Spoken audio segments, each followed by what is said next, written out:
Conosci te stesso, conosci il cliente. Innova! Portale web di informazione dedicato al Friuli Venezia Giulia con 4 appuntamenti del videogiornale e 2 dirette streaming con ospiti collegati. Sezioni dedicate al cliente. Si tratta di un canale con un target preciso, in crescita grazie alle prossime novità legate al potenziamento delle nuove tecnologie di trasmissione digitale.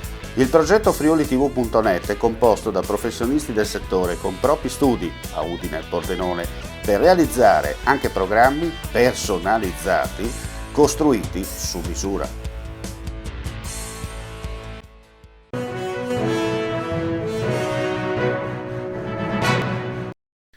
I finanzieri del Comando Provinciale di Gorizia hanno recuperato e posto sotto sequestro ulteriori 50 milioni di mascherine fornite dalla prima struttura commissariale per la gestione della crisi pandemica alle regioni e da queste distribuite alle strutture sanitarie e alle amministrazioni pubbliche. Quanto si va ora ponendo sotto sequestro rappresenta residuo di forniture per circa 250 milioni di pezzi approvvigionato dalla precedente gestione della struttura per l'emergenza, di cui 65 milioni già sequestrati nel corso delle attività avviate dallo scorso mese di febbraio, in quanto non conformi alle normative vigenti e pericolosi per la salute. Le analisi di laboratorio che precedettero i primi sequestri evidenziarono infatti che il coefficiente di penetrazione di questi dispositivi è decisamente superiore agli standard previsti. In alcuni casi la capacità filtrante è risultata essere addirittura 10 volte inferiore rispetto a quanto dichiarato, con conseguente rischio per il personale sanitario che le aveva utilizzate nella falsa convinzione che potessero garantire un'adeguata protezione.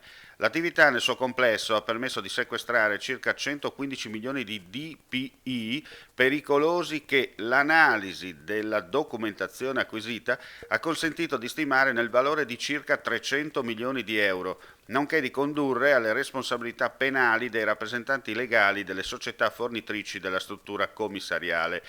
L'operazione si inserisce nell'ambito dei controlli che la Guardia di Finanza effettua in maniera sistematica allo scopo di prevenire e contrastare le fenomenologie illecite correlate all'emergenza sanitaria in atto anche nel settore dell'importazione, produzione e commercio dei dispositivi di protezione individuale a tutela della spesa pubblica, della leale concorrenza sul mercato e della sicurezza dei cittadini consumatori.